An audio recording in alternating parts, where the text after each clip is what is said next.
প্রতিবেশী দেশ থেকে সুতা আমদানিতে দেয়া অন্যায্য সুবিধা বন্ধে সরকারের জরুরি হস্তক্ষেপের আহ্বান জানিয়েছে টেক্সটাইল মিলস অ্যাসোসিয়েশন বিটিএমএ।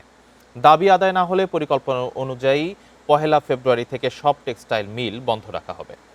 সংগঠনটির অভিযোগ, শুল্কমুক্ত বন্ডেড ওয়্যারহাউস সুবিধায় অস্বাভাবিক হারে সুতা আমদানির কারণে দেশীয় স্পিনিং মিলগুলো ব্যাপক লোকসানের মুখে পড়েছে।